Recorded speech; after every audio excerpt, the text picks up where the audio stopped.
So we've been going through these lessons which are self-healing and the Aya healing pyramid.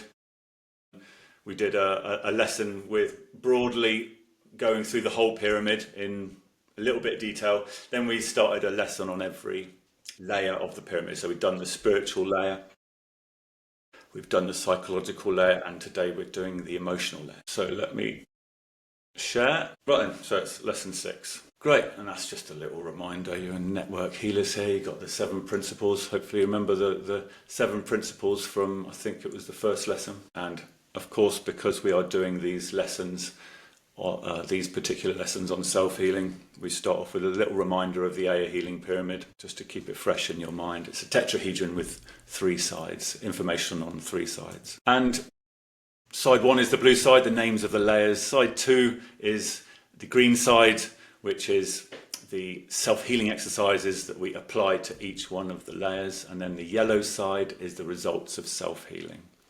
So for the emotional layer today, you can see on side 2, the category of self-healing techniques is called karma emotion work. And the results of self-healing is positive karma emotions. We'll talk about that later on. So the emotional layer. Very interesting layer. Got loads of stuff in it. Basically, we're talking about the emotions, of course, what the emotional cycle is all about, all the contents of the emotional cycle, and what fuels the emotional cycle. Let's start by actually describing the emotional cycle. Now, in the first lesson of the Aya healing pyramid, when we did an overview of the Aya healing pyramid, we talked about this. So just the first couple of slides is just a bit of revision. I will go through it, but maybe not as in detail as I did the first time, because you've seen it before. But what is the emotional cycle? Well, if you're trying to explain the emotional cycle to somebody for the very first time and you want to use the most simplest terms possible, there's really just 2 components to the emotional cycle. It's thoughts and emotions. And the way we describe it is that people can actually see the emotional cycle happening within them. And this is one of the first steps into self-healing, is to actually notice what's going on with the emotions and with thoughts. So whenever we have an emotion in the body that we feel in somewhere as a physical sensation in the body somewhere, it is preceded by thoughts. It's activated by thoughts. A thinking pattern activates thoughts, and then what happens is that you feel that emotion, that fizzing in the body, and then that emotion activates more of the thoughts that created it in the first place, and then those thinking patterns create more of the emotion that you feel, and then we go round in a cycle constantly. And this cycle can be difficult to break. And this is only a problem when we're talking about negative emotions, really. That's what we're focusing on for the moment in self-healing. It's about trying to understand, manage, and control negative emotions. So understanding how emotions are generated is very important for self-healing. So we can get locked in this cycle, this emotional cycle. We can get locked in it for a period of time, a short period of time sometimes. You know, you can have a short period of frustration or something like that, or a short period of anxiety. But you can actually get locked in a cycle for much, much longer. And if this is tied to certain reoccurring personality characteristics, then this can actually last for years or decades, on and off, of course. Like a long-standing argument between 2 people can last a whole lifetime sometimes. And as we will find out through this lesson and further lessons, that negative emotions, negative emotional energy, and basically the negative emotional cycle can do a lot of damage, a lot of psychological damage and a lot of damage in the physical material body as well. So let's look at the emotional cycle in a little bit more detail. So this you've seen before. So starts with a trigger outside us, usually. Outside, somewhere in our life, somewhere. In our social life, in our family life, in our work life, whatever it is. And that sets off thinking. We start thinking about it. Now then, the thinking actually activates emotional energy. Emotional energy is a type of magnetic energy. And it's designed for the emotional cycle, and it circulates around the energy body until it finds the right emotion chakra that it's designed for, because emotional energy is produced with a particular code or a particular programming, And it's designed for one of the emotion chakras, because there are 5 emotion chakras. There's hundreds of chakras around the body. There's 5 that regulate emotions, the root to the throat. So that emotional energy activates one of those that it's coded for. And then that emotion chakra activates the emotional response in the material body. That's what we call the emotion. And then that triggers more of the thinking. And then we go round and round and round. And there is a fuel to this cycle, which we'll talk about later in this lesson. Okay, repression is, as I mentioned last time, is a very important point to mention here. Repression, which is a very common word or very popular word in psychology, psychotherapy. Repression is the act of bottling in emotions, not allowing yourself to feel those emotions, running away from emotions, not wanting to express them, not wanting to feel them, keeping them in. And the reason why it's on this diagram is that there's something that's happening in energy when we repress emotions. When we repress our emotions, we're actually holding in that emotional energy, and that gets held in the chakras themselves. And that's what causes blockages in the emotion chakras. So when it's a very popular term to say blocked chakras, blockages, and it's also a very popular concept these days that we hold emotional memory in the body somewhere. So it's held in the emotion chakras, and it's repression, or repression is one of the things that causes it. Now, I'm making a point about this because later on we're going to talk about how to stop repression. Okay, so that's the emotional cycle that we went through last time. So what are emotions? Now, emotions are that, quite a lot is known about emotions in science and medicine, but there's a subjective quality or a conscious or aware quality to emotions that is not known about in science at all. So we want to define them ourselves, at least, so that you know what we're talking about when we use the word emotions. Because, and over the coming years, over the coming decades, there's going to be a lot more understanding coming through to science about what emotions are. And people are going to realise there's a lot more to the emotional cycle than just the material body. But what we're describing when we use the word emotions is this: a physiological response in the material body resulting from patterns of thought involving the limbic and endocrine systems, leading to a conscious experience of positive or negative. That's what we mean by emotion. So it's the physiological response in the material body. That part of the emotional cycle is what we're calling the emotions. And the limbic system and endocrine system, we don't have to worry too much about really certainly during this self-healing course, because we can just call them the material body response or something like that. It's the emotions in the material body. And it's a very complex system, of course, but it's less relevant to really understand all that in terms of self-healing. And emotions can be broadly categorized into positive and negative. Now, if you notice, that's a duality. Now, if you remember our lesson 2 in the Aya Guide to Healing, we talked about this separation of form in the universe, the duality aspect of the universe. The whole universe of form is made of duality, separation into 2. And the emotions, positive and negative, are a form of that duality in humans. And balancing those 2 sides of that duality is how we get to self-realization. So the source, just taking it back a step and talking about the source. And by the way, we don't talk about this in the self-healing course. We're talking about it here today because it's network healers. But taking it back a step, the source, or to a philosophical level, let's say, the source realizes itself as a unity through balancing the 2 sides of duality. And in this case, in humans, it's balancing the 2 sides of emotions. And as we'll find out in this lesson, it's actually karma that we're talking about, karma emotions. We'll get to that. So, positive and negative emotions. Now, if you notice, the word love is set slightly differently here because there's something slightly different about the emotion of love. Love is a positive emotion, Therefore, yes, it has a emotional energy which goes around the energy body and activates chakras. So it is an emotion. But there's something about love which is different to all the others, because love can be unconditional. And when it turns unconditional, it's actually outside of duality. It's not part of duality. And I've been stopped. Has anyone got a question? Yes, exactly. So love has the capability of being outside of positive and negative. Now, the way that actually happens is through self-realization, because through self-realization, love becomes permanently unconditional.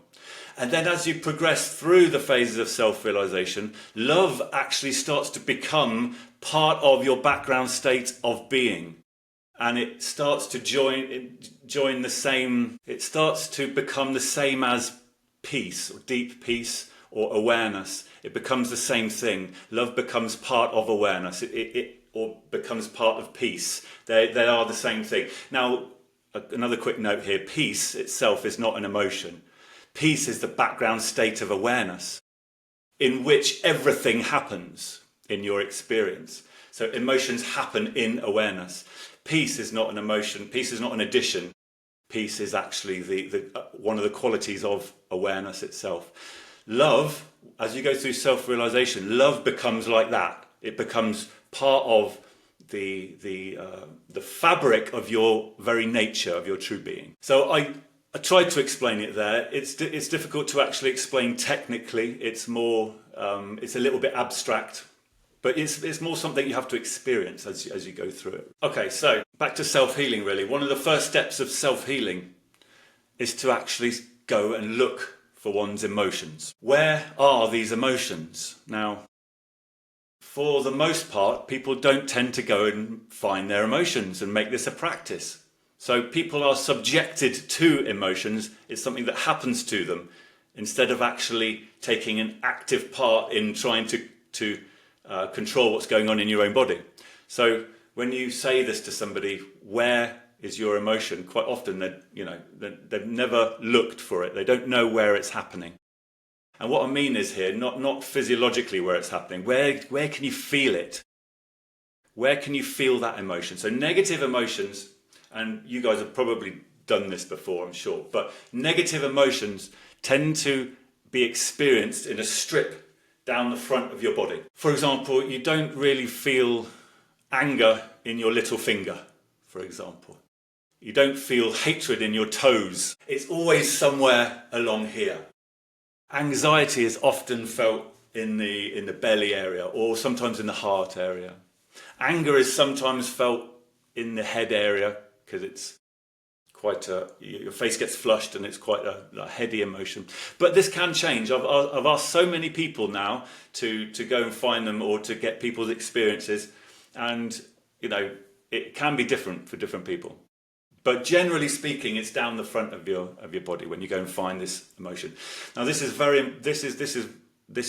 one of the most important things in this lesson, because later on we'll talk about emotional meditation, and we'll come back to this concept. Less important, but also very interesting, is where are positive emotions felt?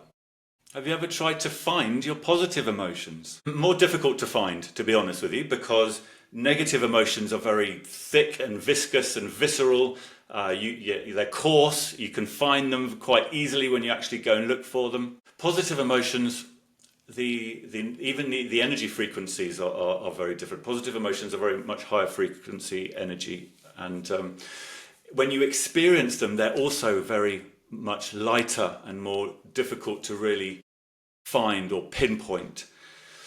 But if you do find them, you'll tend to find that they're higher up, and certain emotions are felt in certain places, like love. Not surprisingly, it tends to be felt in the heart area.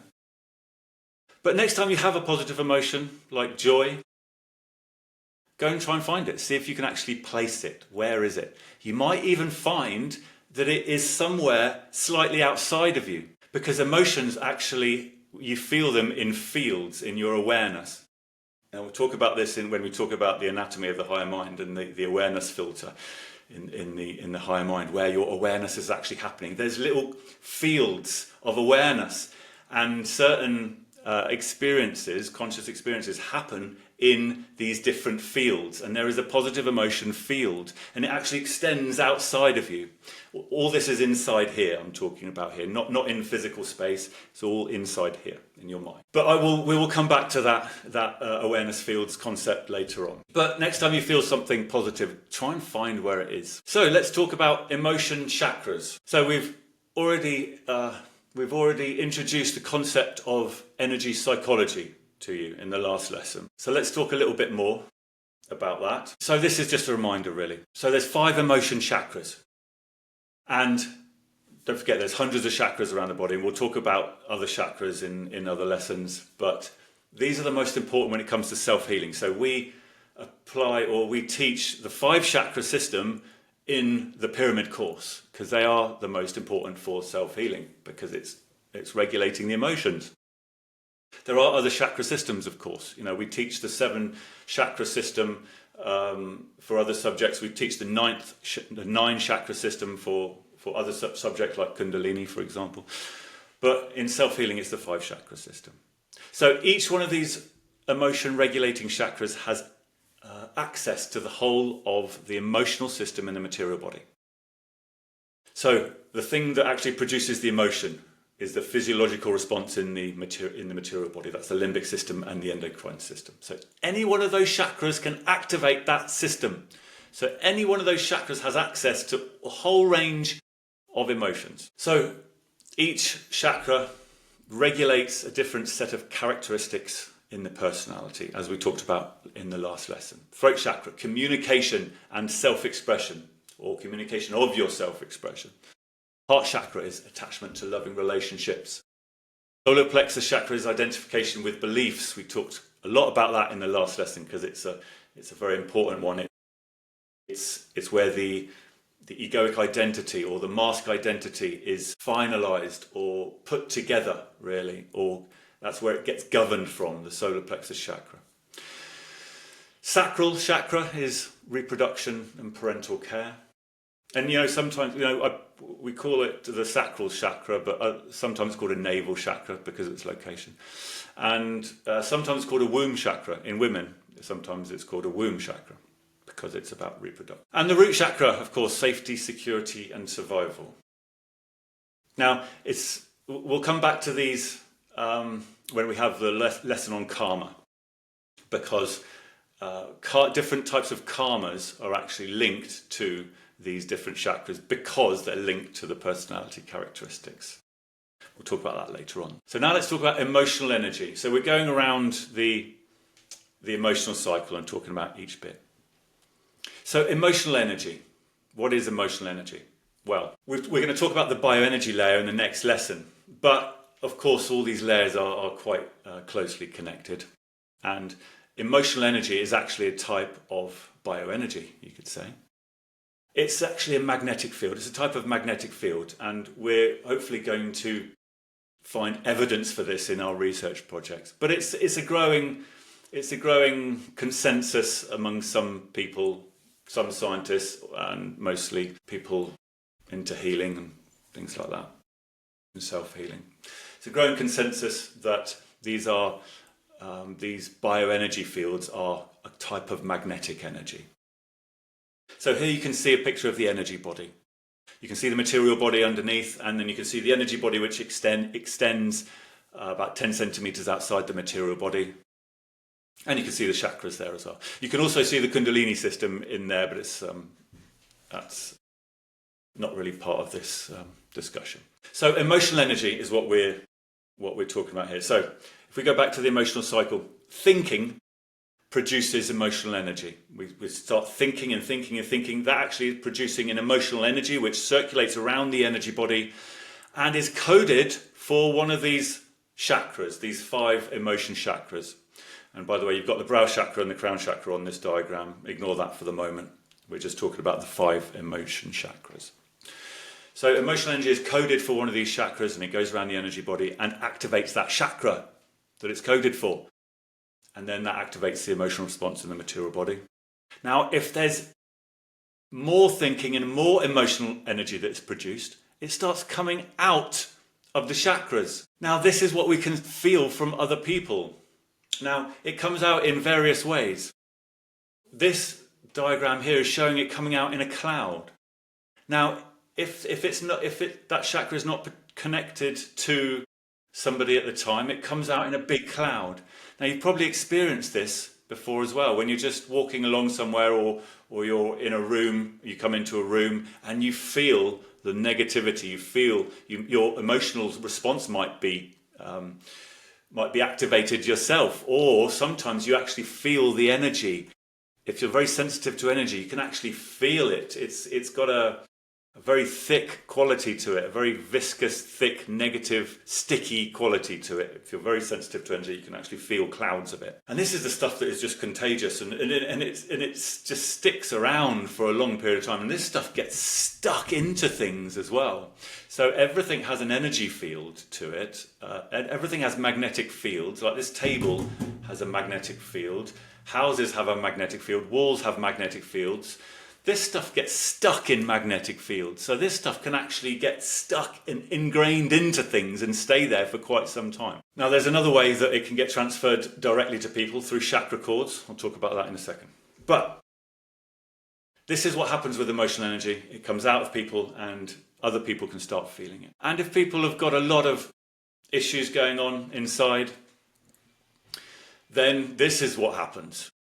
All their chakras start blocking up, and the emotional energy is just coming out of all the chakras. And when you actually look at people's chakras, you train yourself to see people's chakras to find the blockages, they do look like that.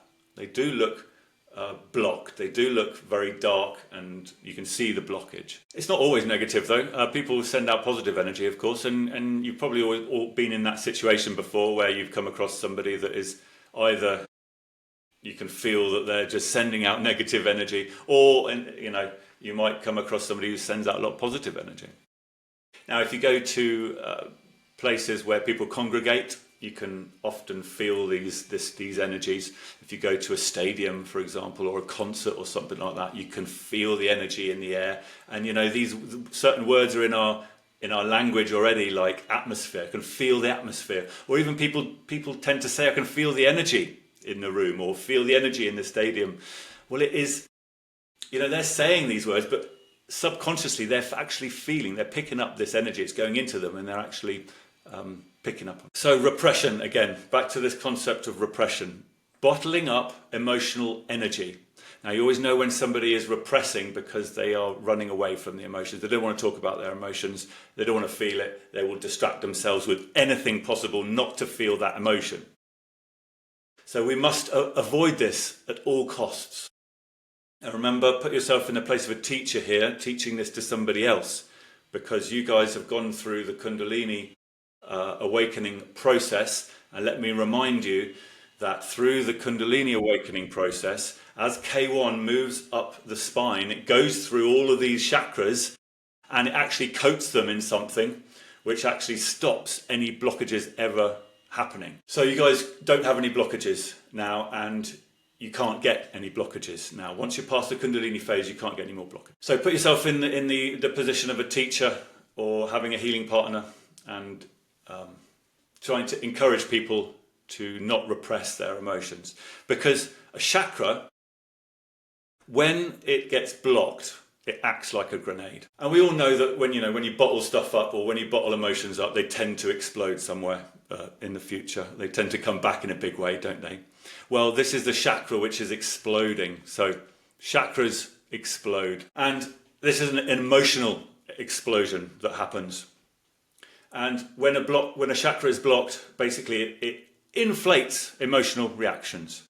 And sometimes it can explode in a massive way. And when somebody is having a chakra blockage explosion, because the reaction is far greater than what the trigger is. The reaction is so inflated that it's illogical how much that person is reacting to whatever the trigger is. Now, one thing to mention here is that explosions are not always external, they can be internal. So that would be an implosion. So some people, they implode instead of explode. And this is when somebody will go very, very quiet and they will be in turmoil inside. But this can still lead to erratic actions, of course. Explosion or implosion is still going to lead to very erratic actions or behavior. And back to emotional energy transfer again. I'm not going to spend too much time on this because it's a big subject, but emotional energy can actually get transferred to different people through chakra cords. And we have these chakra cords running from people to people. They're emotional connections, basically. You could call it an emotional connection. But when you make a connection with somebody, all the emotion chakras jump together and connect with that person's chakra cords. So those two people become connected through all their emotion chakras. And then emotional energy starts going back and forth. Now, we think that this evolved millions of years ago in earlier animals as an early form of communication, emotional communication. And you can imagine it in a group of small mammals, for example, that are trying to stay alive, or trying to see or keep watch, say, from predators, for example. But not knowing about these chakra cords can be very detrimental to our health, because we can be taking on other people's emotions. And that's a problem. Or we could be giving other people our negative emotions, which is a problem. Now, we do a course for health and social care staff, a course of self-healing, and there's a lot of social workers on that course. That we do a whole lesson on this, because this is so important for people who are helping other people. Those who are helping people in distress, basically. So it's very important to understand emotional connections and chakra cords, because a lot of, and I'll give you an example of social workers. There's a lot of burnout going on with social workers at the moment. They're overworked, overtired. There's not enough resources. They've got too much to do. Highly pressured, always dealing with people who are in distress with emotional problems sometimes. And social workers there's a high level of burnout. Now, a lot of it has to do with getting drained, and a lot of that has to do with chakra cords. If their chakra cords are completely open all day long, what happens is that emotional energy is just getting transferred back and forth constantly, and then in the evening they try and shut down their mind, but they can't. They're constantly thinking about those cases that they're working on, and that's activating the emotional system, and then activating the thinking again. The emotional cycle gets activated because of this emotional energy, which is constantly being transferred. So it's very important to manage our chakra connections. And we do that through various exercises, which we haven't got time. One more thing on this, though, just to apply it to healing. This is also a big concept in healing, because when you give healing to people, you have to open your connections to people. But it's very important to close them again afterwards. So there's always a lesson on self-protection in most courses of healing. And we'll be talking about that later on. We've got a lesson on protection. Okay, any questions so far? Carry on.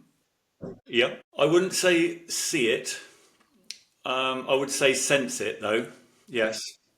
So if you really looked hard enough and trained yourself, you probably could see it in some way. But I can only talk from personal experience here. But it's more of a sensing thing. You know, there's a cloud there, but you can feel it as well. So the different senses, you can actually feel it with your hands. You can feel it when it touches your body and it feels horrible, and you could feel the stickiness and the viscosity of it, and you could also feel how sticky it is, because sometimes it wraps itself around your body.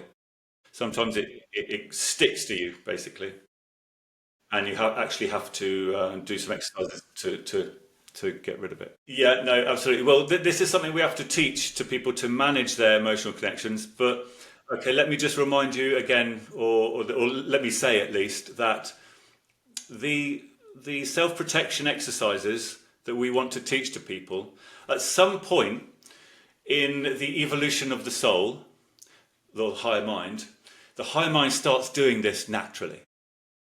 So once you get to a certain point in spiritual development, the higher mind does all this naturally, which is why out there, quite a lot of people don't have a problem and they don't know anything about it. They've never learned any self-protection exercises, and they're not doing it, but they don't have a problem because their high mind is doing it automatically without them knowing it.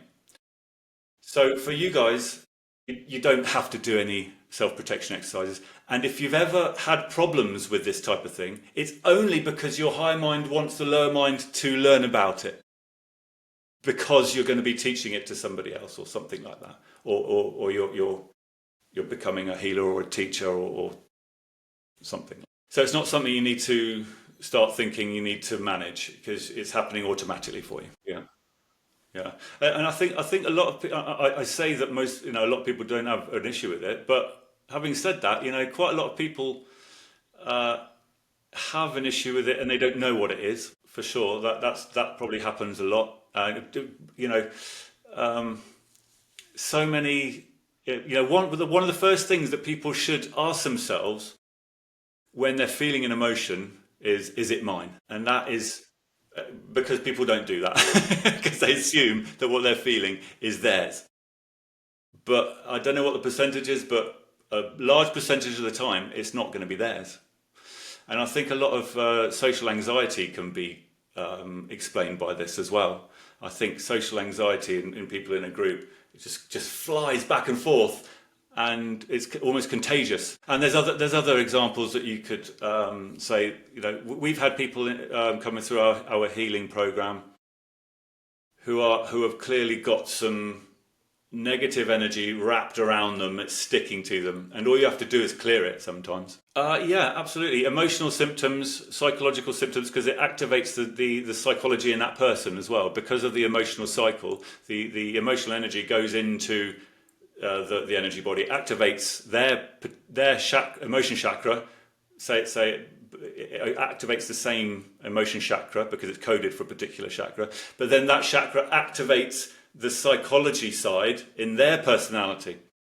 So sometimes it can even feel like it's yours because you're thinking about a trigger which is personal to you, but it still might not be activated by you. It still might be coming from somebody else. So yeah, and there's all sorts of different types of negative energies as well. There's other astral types of entities and other types of things which we can't get into now. But yeah, there's all sorts of different types as well. It's a big subject. Yeah, I think. Oh, we've got some hands. That's a fascinating story, and we could maybe come back to that one as well in our next lesson as well, when we talk about the bioenergy there, especially when it comes to the fibromyalgia thing and the emotional route and to fibromyalgia, because when we talk about the meridian system in the next lesson. All right then. So moving on then. So going back to the emotional cycle quickly. Thinking causes emotional energy. That activates a particular emotion chakra, which activates the physiological response, the emotion in the body. And then that activates more of the thinking. And then you go around in a circle. Now there's the fuel here, which we keep talking about. So let's talk about what fuels the emotional cycle. And here we have to go to the concept of karma. And the thing is with the concept of karma is that it's such a massive word these days.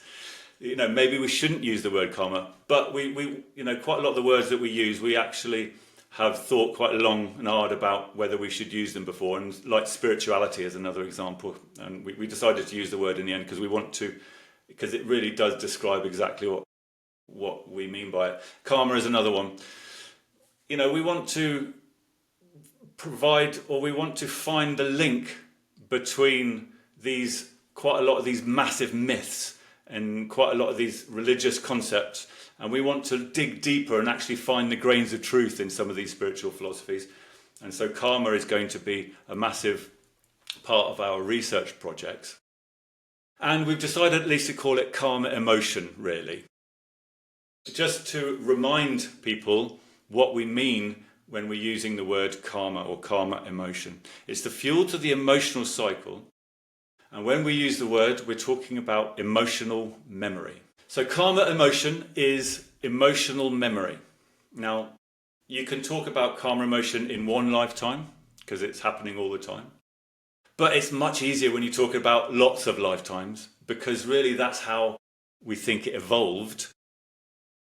Karma emotion is the idea that when emotions first evolved in earlier animals, emotions, karma and reincarnation all evolved together as part of the same process. And basically what it is that reincarnation evolved as a mechanism to retain emotional memory from incarnation to incarnation, to jump the generation gap without needing vertical DNA inheritance, without needing reproduction, basically. So it's a survival mechanism for a species as a whole of retaining emotional memory over the whole species. So, for example, basic fears is the easiest example to talk about. Retaining basic fears, survival fears, is a very important survival tactic for an animal or for a species of animal. But just going back to this, so karma emotion is emotional memory, and this would explain, if we can find evidence for this would explain the whole concept of animal instincts and the way an animal can be born with certain characteristics that it didn't inherit from its parents, for example. Now, there are many myths around karma because it's such a big word. So a couple of myths that we want to always sort of dispel, let's say, is the fact that it's about punishment and about judgment. So many people, when they hear the word karma or they think about the word karma, they will think that it's about, if you do bad things, you're going to get punished. So when they go through a period of suffering, perhaps, they may think, well, I must have been bad. So we want to get completely away from all that type of thinking, because that doesn't help anyone. Because if you heap self-judgment on yourself, you're heaping more karma on yourself, needlessly. So it's not about punishment, it's not about judgment. There's no universal force which is punishing people, judging people and then punishing people. What we're saying here is that this is a biological mechanism. This is a biological mechanism which exists in animals on this planet. But the reason why that whole judgment thing exists is the different types of karma that exist. Now, this is a massive subject, and we go into it in more detail in the lessons on karma, because we've got 2 lessons on karma coming up. So just in the most basic forms, you could say that there are basic karmas and intent karmas. These are just 2 examples of different types of karmas. Now, basic karmas are things that evolved first, really, millions and millions of years ago. And these are things like survival-related emotions. Things like fear of danger, that sort of thing. That is a basic karma. But that exists today very strongly in humans. And this is kind of backfiring, really, in our modern age, isn't it? All sorts of phobias and anxiety related to things that can't harm us. So that's all karma. So that's got nothing to do with judgment or punishment, has it? This is just a cycle of emotions, cycles of fear. And every time you feel that emotion, it kicks off more of the thinking. And every time you think more about that subject, it creates more karma. We're going to talk about that in a minute. It's called the karma emotion engine. But that's basic karmas. But if you can imagine, then these karmas evolved millions of years ago. First types of emotions that evolved in very, very early animals, little small mammals, for example. Now, as life evolved, or certainly as not necessarily mammals, but as more complex life evolved, animals started to live in social groups. Now, when animals started to live in social groups, different kinds of emotions or different kinds of karmas started to evolve. And this is where you get the more complex type of social karmas. Now, certain emotions evolved as a way of keeping the group or the social group of animals working together in a cohesive manner. So this is where you get intent karmas. And these are the classic form of karmas that are more known about, that it's, if you intend to hurt somebody, for example, you're going to create karma. That's a very common concept. But actually, it's in the mind, it's not the action. So a lot of people think that karma is to do with actions. It's the fruit of our actions is a common phrase. But it's not the action that's actually creating the karma. It's the mind that creates the karma, because it's a biological mechanism in the mind. And it's designed to keep a group of animals functioning together as a species-wide adaptation. So when the mind thinks about harming another person, karma emotion is generated, which gives that person, gives that soul at some point in the future an emotion, a particular emotion, perhaps guilt or shame or something like that. These are more kind of complex social karmas. And this is probably where the idea of that judgment and punishment thing comes along. But it's not, it's not a universal judgment or punishment. It's the person themselves doing it to themselves in a biological manner. Okay, any questions about that? So we're saying here that it's a biological mechanism which is automatic. It's just part of our biology. In the same way that breathing is part of our biology, we do it naturally. Karma, emotion, is a process, a cycle within our physiology and anatomy, which just happens all the time. It happens in animals, it happens in humans. So in that respect, it's not a universal law of judgment and punishment. That's what we mean here. Yes, although I wouldn't say that the higher mind or anyone is actually thinking about this. It's a mechanism. It's like an automatic mechanism in the mind which immediately applies a corrective measure. So basically what happens is that, actually, what I'll do is we'll come back to that question once I've explained the karma emotion engine, and then you'll see what I mean. Because when we produce karma, it comes back in the future as an emotion. But yeah, or whenever the emotional cycle gets triggered, because it's the fuel. I don't think it's a conscious process, though. It's just a completely unconscious process, and makes you feel certain emotions. And if somebody has produced a lot of karma in one particular lifetime, intent karmas, then maybe in the following lifetimes they'll be hindered, they'll be naturally stopped from acting like that because of all the guilt that they may be feeling as a product of how they acted before or thought before. So it kind of naturally suppresses those actions in that individual later on. But it's a completely unconscious process. See what I mean? No, we'll come back to that when I talk about the karma emotion engine, which is very, very, very soon. Okay, so karma emotions is like having a big bag of emotions in a massive sack on your back, and you're carrying the weight of this emotional memory around with you. And it's like walking through sand. It is difficult because you're carrying this big bag of emotions. And this is the baggage that everybody carries around with them all the time. And of course, here we're talking about negative emotions. There's positive ones, but not so important when it comes to self-healing. We need to focus mostly on the negative emotions and try and remove the negative karma, or stop producing more negative karma. So the idea of self-healing is to lighten the load. It's to lessen the load that we're carrying around with us on our backs. Now, just to remind you guys again, this is what we're teaching in the pyramid course, but as you go through Kundalini Awakening and self-realization, you've removed all your karma, because you need to remove all your karma to get to the point of Kundalini Awakening. Well, not all of it. Get it to a tiny levels to get to a Kundalini Awakening. So this doesn't apply to you guys, because you guys are post Kundalini Awakening. So the idea of self-healing is to lighten the load, is to remove that negative karma emotion and stop producing more. It is fascinating, and it's one of the most important concepts or it should be one of the most important concepts in healing and energy healing. And too often I think energy healing is just about energy healing without looking at the broader aspects of what is causing problems in people's lives.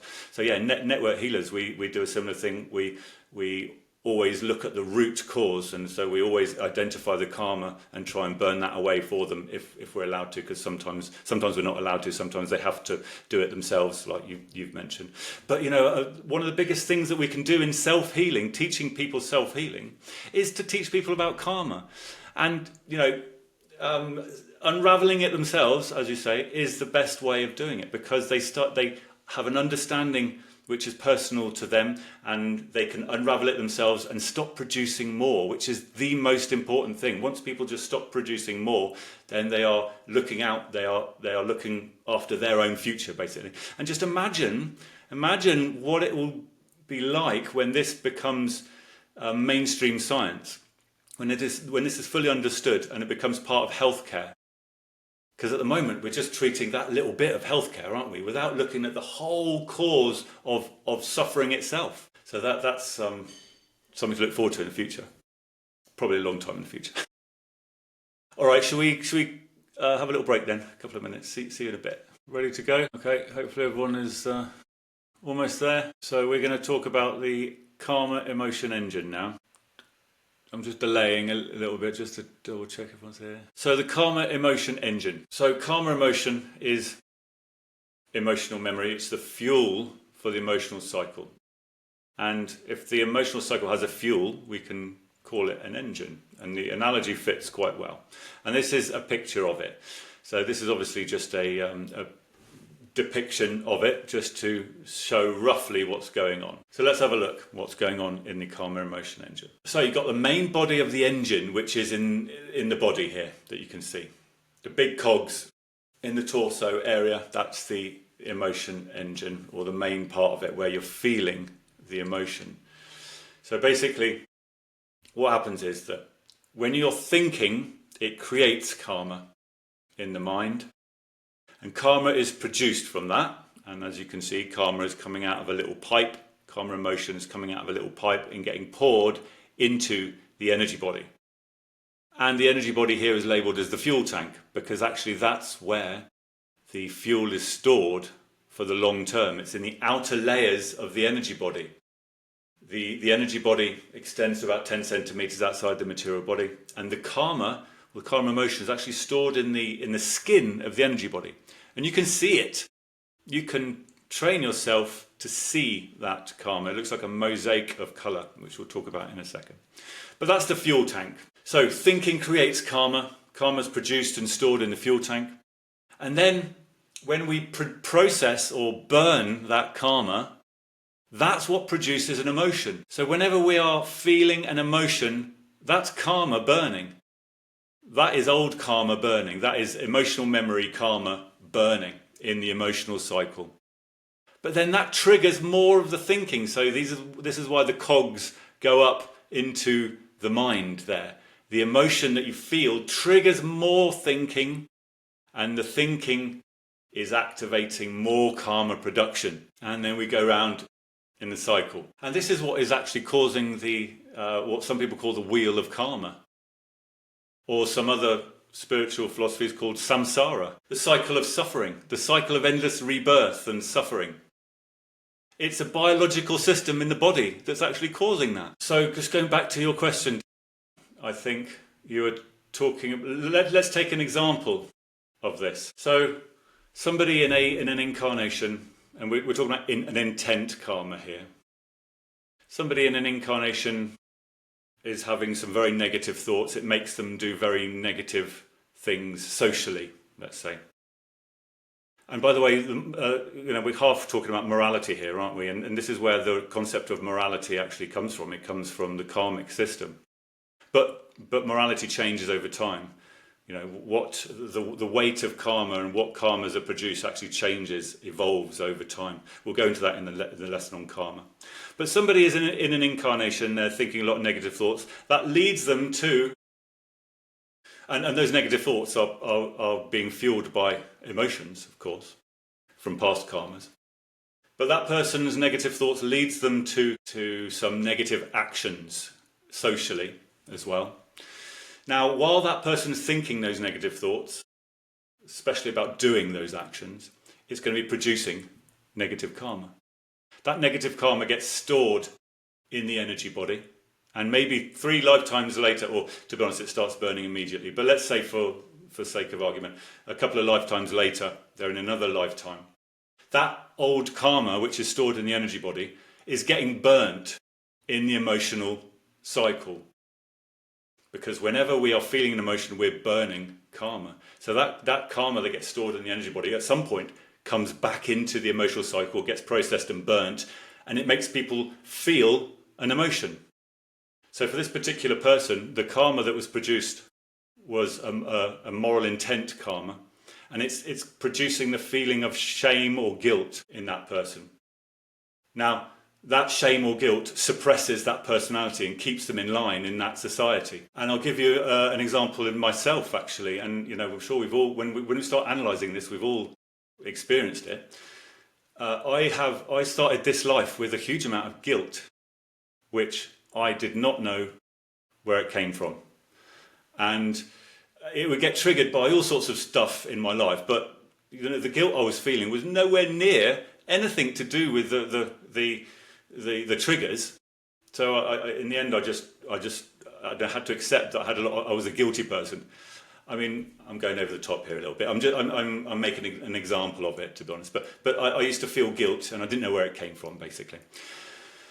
And until I realised, until I went through this self-realisation process and started remembering my past lives, and I remembered that in my directly previous life, I cheated quite a lot of times on my wife. I was a man, and I cheated quite a lot of times on my wife. I was very promiscuous. This was actually a rebounding effect from the life before that, where I was a gay woman in society, so very repressed. So that's another thing that karma does, is this rebounding effect sometimes, but we'll go into that later on. Anyway, so that's an example of the guilt coming from past actions. It's a way of containing a social group of animals or people. Any questions about that? Okay. So when we talk about karma, it's very difficult to not talk about reincarnation. Now, this bit we don't include in the course on self-healing to the general public, just because it makes the lesson too long, and we want to wait a little bit until we start our reincarnation project when we've got a bit more evidence, let's say.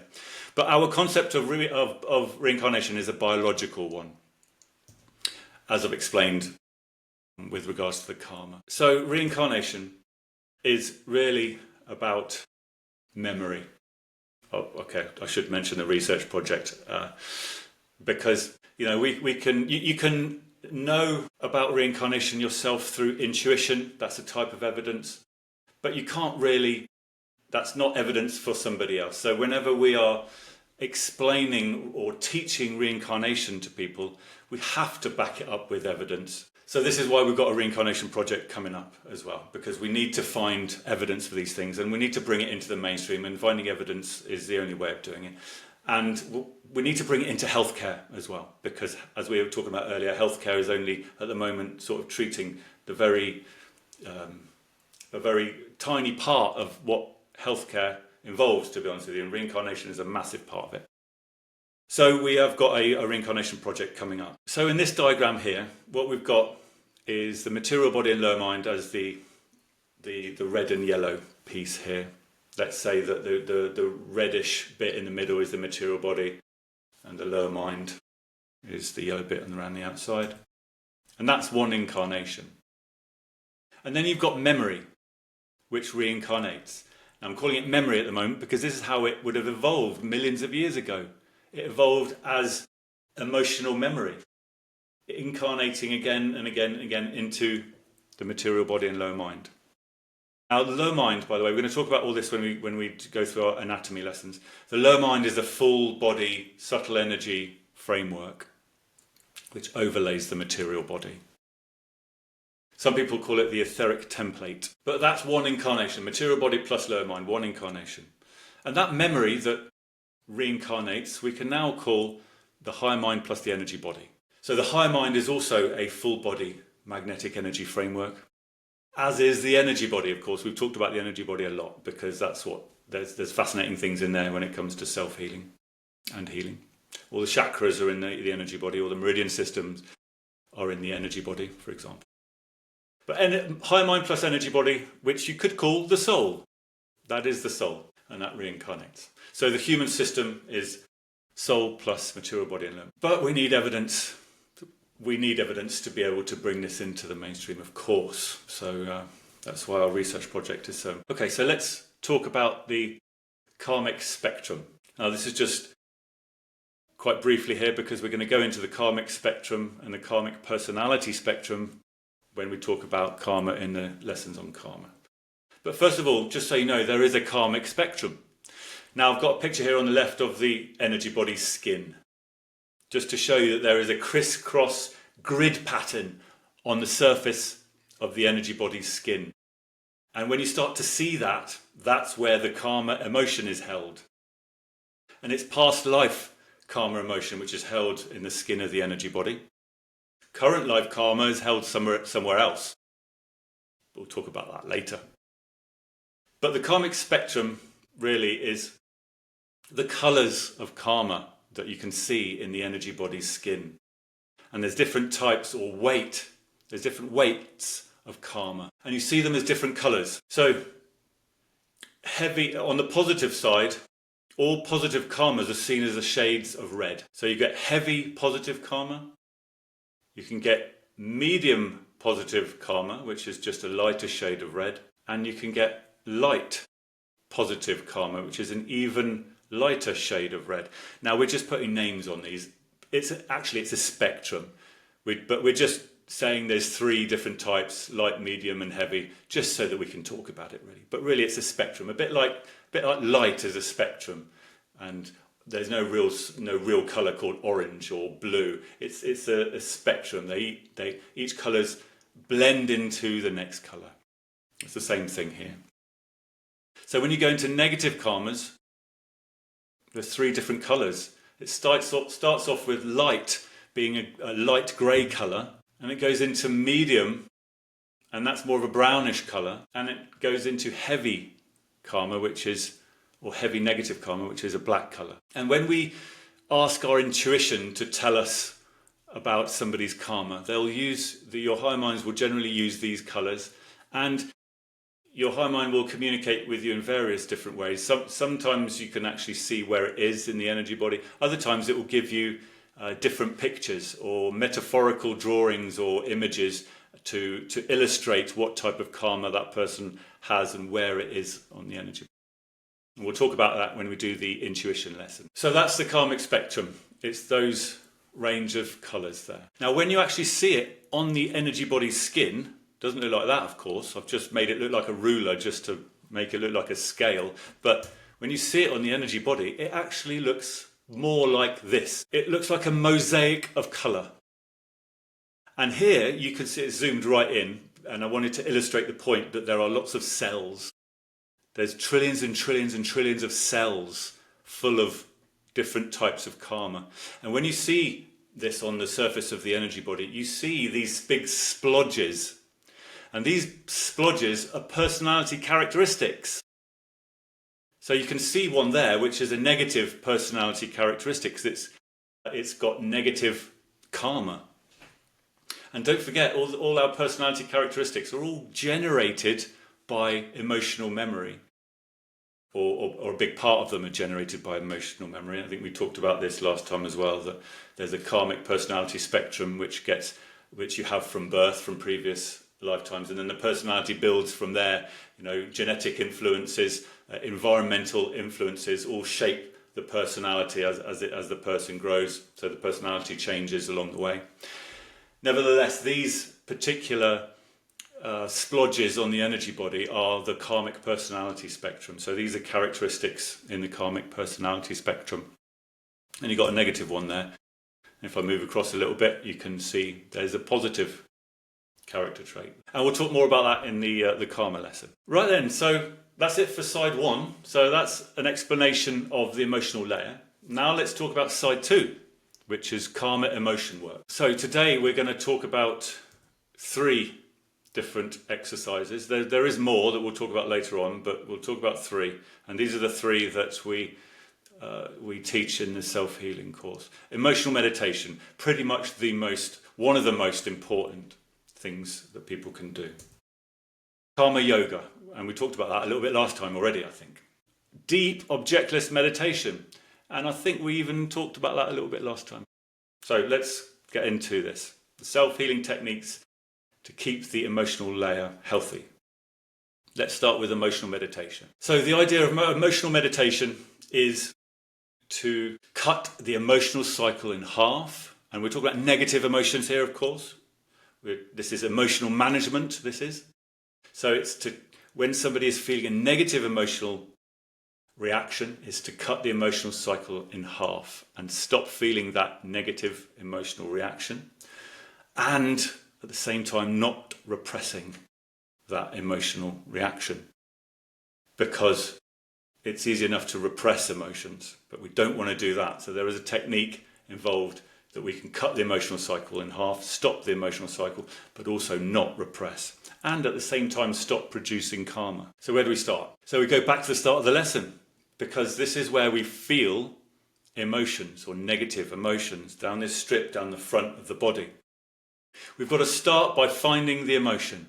That is where it has to start. People have to be aware of where they are feeling that emotion, because this is meditation. So in meditation, as we learned a couple of lessons ago in the spiritual layer, we talked about the journey of meditation, we talked about meditation, we talked about one of the first concepts that we learn in meditation, the subject and the object. The subject is you doing the meditating, the object is what you are focused on in the mind.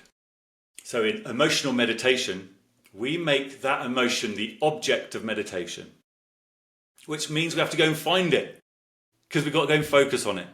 So if that emotion is felt somewhere that in the belly area, if it's anxiety or stress or something like that, got to go and find that emotion and actually focus the mind on it.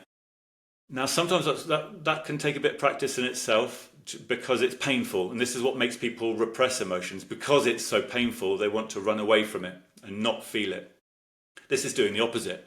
This is actually going to find it and bringing it closer to us, because we are giving it all our attention and focusing on it. So what happens when we do that? What happens when we meditate on an emotion? Well, if we go to the Karma Emotion Engine quickly, this is what's happening. When you meditate on something, you're shutting down the mind stream. You're focusing intently on an object of meditation, on one thing, but it has the effect of shutting down the mind stream.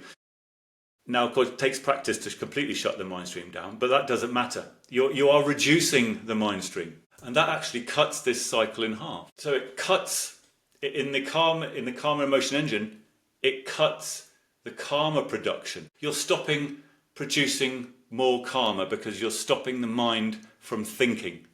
That is massively important, to stop producing karma, because it's all going on in the mind. And if we look at the emotional cycle, it's cutting the emotion to the thinking part. On the blue bit of the diagram here, where the emotion triggers more of the thinking, it's cutting that part as well, because you are stopping the mind from thinking. Therefore, the emotional cycle has been cut in half.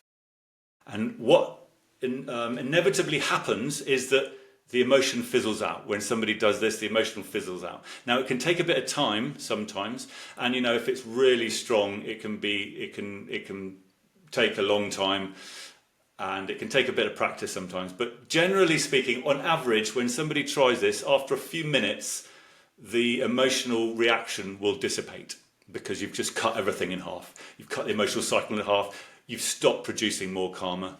It's the best thing you can possibly do. And on top of that, you're not repressing. You're not repressing your emotions. You're not repressing your emotions because you are allowing them to flow. Because you're focusing on them, you're allowing them to be. You're not running away from them and pushing them down and blocking that chakra. You're allowing that energy, or you're opening the chakra, if anything. You're allowing it to flow out and dissipate just by allowing the emotion to be. So you're not repressing, you're cutting the emotional cycle in half, and you're stopping producing karma. All from that very, very simple exercise. And that is one of the most simple things you can do. And it's one of the most simple things that you can actually teach somebody. And you don't have to tell them about all of this. It's a simple act of finding that feeling in the body and focusing all you can on it and training yourself to focus on that sensation in the body. It really is as simple as that. I would say not, because the act of focusing is not a thought. If you think about it. If you focus on, say, a feeling in the body, say you squeeze your finger and thumb together and you feel that feeling of pressure in between your finger and thumb. If you focus on that just for 5 seconds, do that. Just do that. So your mind there was in a state of focus on a conscious experience, a sensation in between your finger and thumb. But it wasn't thinking. I assume there wasn't that any thoughts coming through your mind just for those few seconds. So using the focus of attention and focusing all of your attention on something, it shuts the mind stream down of thoughts. So you can use that on any parts of your body, and the emotion, the physical feeling in the body is something you can focus on, and it will shut down all the thoughts in the mind. And the type of thoughts we're talking about here are language thoughts and imagery thoughts. Those are the two main types of thoughts we're talking about here. Okay, so the next exercise is karma yoga. We talked about this last week. So this is revision now, really. But what is karma yoga? Well, it's the yoga of action, or more specifically, selfless action. Now, this karma yoga there's so many different types of yoga. Most people think that yoga is just about stretching. But there's so many different types of yoga. It's an ancient philosophy, and there's all sorts of different sections of it. And karma yoga is the yoga of action, or selfless action. And what has been known, or maybe not known so much, is that it actually burns karma away. When people, well, I was going to say act, but actually it's not the action that does it. It's the thinking about doing things for other people with no personal benefit. When people thinking about doing things for no personal benefit, then it actually burns their karma away without them having to feel it in emotional reactions. Because that's the natural way of burning karma away, to getting rid of karma, is actually going through emotional reactions, or let's call it suffering. That's the natural way, the biological way. But there's other ways that you can get rid of it. And selfless action is one of those ways. You can get rid of past life karma with selfless action, which is why we always want to try and encourage people to get into selfless action. And the higher mind, once it gets to a certain point in its spiritual evolution, will actually make that part of their life plan as well. This is why so many profession, at some point in somebody's spiritual evolution, the higher mind will make them go into a certain profession, for example, which is a selfless action profession. Yeah, well, I mean, in terms of, it depends how you look at it, I suppose. It's not a selfless action, I suppose. There's been no action. But in terms of what we're talking about here, the karma yoga aspect, if the intent is there in the mind, then it's removing negative karma, even though the action has not been fulfilled, because it's all in the mind. Which is why this is, karma is a biological regulation method. We don't want to teach people that, of course. Yeah, well then it's kind of the opposite intent. Then I don't think there's any hiding from the biological mechanism. So the intent has to be there to carry it out for it to work. If you know what I mean. If somebody has in their mind the idea, okay, I'm going to think about helping somebody, but actually I'm not going to do it because I know that it's all about the thoughts. That's not going to work, because it's the intent is reversed already in the mind. Yeah, so I don't think it's possible to hide from it. You have to fully intend to do it, and then I would say most people that fully intend to do something do carry it out, unless life circumstances stop. Yeah. Well, I know exactly what you mean there, and I think what you're feeling there is that when people start talking about their selfless acts, then it builds the ego up. So then people do have to be careful with that, because the ego will grab anything to increase its own valor. You see what I mean? So yeah, you're absolutely right. It's not something people should be shouting about, is it? Really? We'll come back to that if we have time. Right then. So the last exercise in this layer, and there's three that we want to teach in the course of self-healing. There are more that we're going to talk about later on in the karma lesson, but the third one is deep objectless meditation.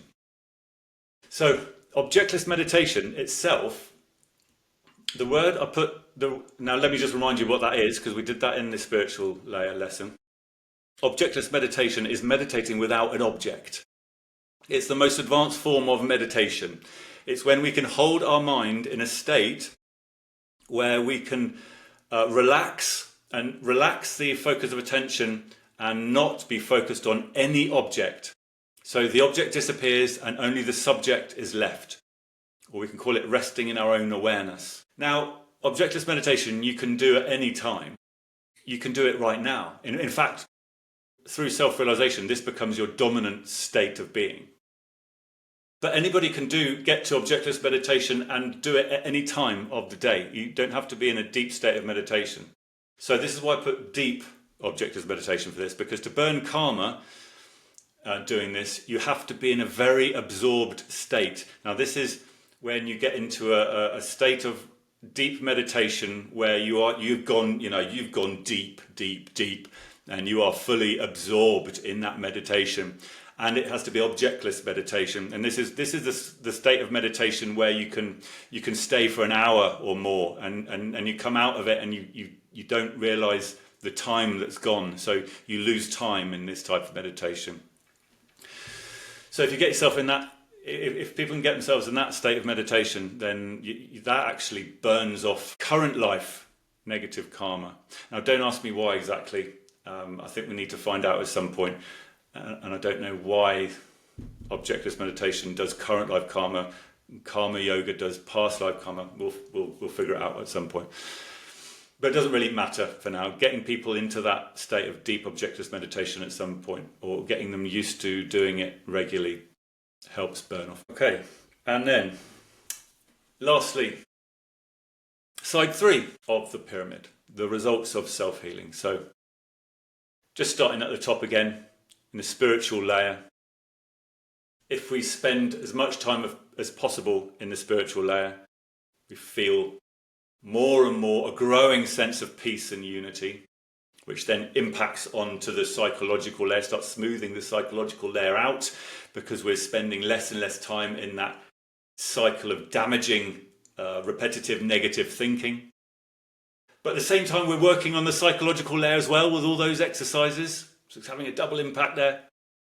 And then all that impacts the emotional layer, because we start to feel more positive emotions. We start to produce more positive karma emotions. So we're taking care of the future, and we're moving quicker towards self-realization. And at the same time, we're working on the emotional layer itself with the exercises that we've just talked about to get that double impact. And then a positive or healthy karma emotions is going to impact the bioenergy layer and eventually the health of the material body as well, which we will talk about in the next lesson. All right, that's it for today then. All right, okay.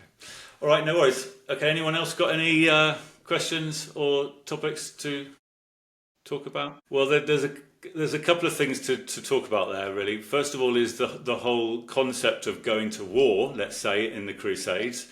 And yes, in that respect, I think what you're saying is correct, that you're going there because, and that your conditioning thinks that is a fine thing to do, perfectly all right to do. And the karma, the weight of karma is assigned by your personal conditioning, and then that comes from the collective conditioning as well. So in the collective conditioning, if going to war for a religious purpose is a good thing to do, then absolutely you're not going to produce negative karma.